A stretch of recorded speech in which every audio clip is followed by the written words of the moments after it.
There's one thing almost no man does, and yet when it happens, it completely transforms how a woman perceives him. The strangest thing is, it's probably not what you're imagining. It has nothing to do with money, physical appearance, or even confidence, at least not as most understand it. It's something much quieter, much more subtle, and if you never grasp it, you could spend years feeling like something's missing without knowing exactly what it is.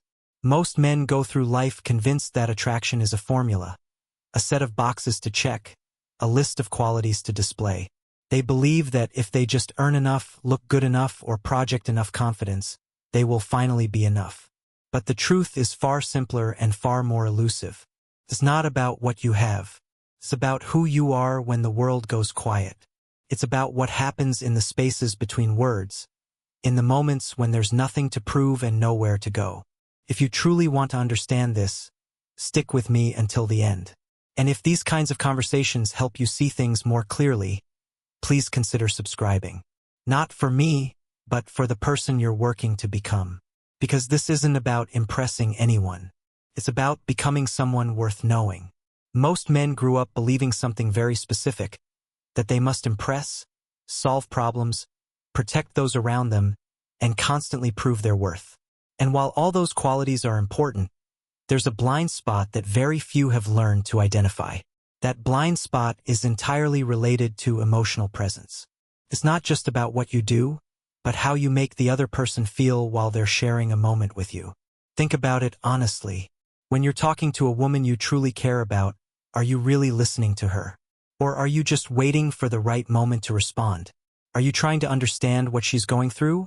Or are you focused solely on finding the perfect words? Because there's a huge difference between hearing what someone says and understanding what's really behind those words. Most men are trained from childhood to be problem solvers. When someone presents a difficulty, their instinct is to fix it. But this instinct, while well-intentioned, can be deeply counterproductive in intimate relationships. A woman rarely needs you to solve her problems. She needs you to witness her struggle, to sit with her in the discomfort, and to let her know that she is not alone. This is the essence of emotional presence, and it's something that cannot be faked or manufactured. From a psychological perspective, many women are extremely sensitive to emotional cues that aren't always obvious. They aren't looking for perfection, nor do they expect you to always have the right answer. But they do notice when someone is genuinely present, and they also notice when someone is putting on an act. This is where most men stumble. Not because they're bad people, but because they were never taught to slow down. They were never taught to slow down, to be comfortable with silences instead of rushing to fill them, to allow a conversation to unfold naturally instead of treating it like a task that must be executed perfectly. When a man becomes obsessed with the idea of having to do it right, he often loses what truly matters, a genuine connection. And here lies the great irony. The more you try to impress, the further you move away from what truly creates emotional attraction. Connection isn't born from visible effort, but from the authenticity that the other person can perceive and feel. And that requires something that many find uncomfortable, controlled emotional vulnerability. This doesn't mean sharing absolutely everything, or exposing every detail of your life without any limits. It means being connected enough to yourself not to feel the need to hide behind a mask of constant control.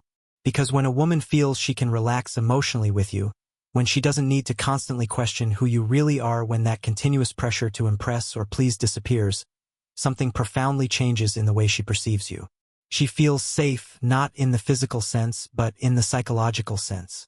And psychological safety is one of the strongest pillars upon which lasting attraction is built. But there's a truth that very few people explain clearly. That kind of confidence can't be faked. It's built from the relationship you have with yourself. If you're constantly seeking approval, if your self-esteem depends on external validation, if your fear of rejection is so great that you start changing who you are, all of that will eventually manifest, not necessarily through your words, but in the way you say them, in your pauses, in your tone, and in the overall energy you project. It's a fascinating thing to observe once you know what to look for. A man who is comfortable in his own skin doesn't need to tell you he's confident. You can feel it in his stillness, in his ability to hold eye contact without aggression, in his willingness to let a moment breathe. Conversely, A man who is desperately trying to prove himself will fill every silence with nervous chatter, will overcompensate with forced laughter, will steer conversations back to his own achievements. And women, who are often socialized to be highly attuned to these subtle cues, can sense the difference instantly. That's why, before asking yourself, what do women want? Perhaps there's a much more useful question. Am I truly present when I'm with someone? Or am I just putting on a performance of myself that I hope will be enough? Because that quality that 99% of men overlook isn't a technique. It's not a trick. It's a way of being in the world. And once you begin to understand that, everything else starts to fall into place, not in a forced or rehearsed way, but in a completely natural way. The Stoic philosophers understood this deeply.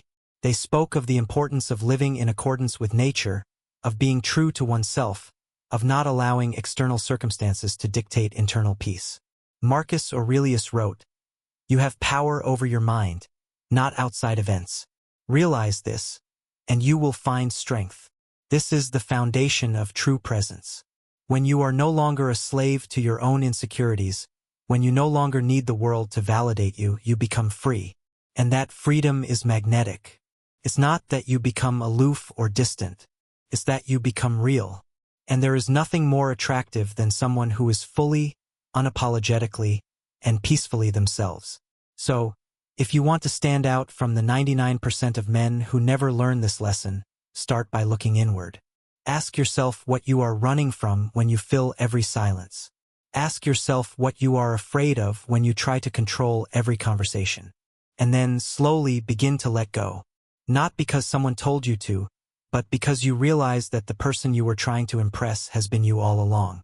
And when you finally stop performing, when you finally stop trying to be enough, you will discover that you always were. And that realization, more than any technique or strategy, is what will transform how women perceive you. Not because you changed anything about yourself, but because you finally stopped hiding who you truly are.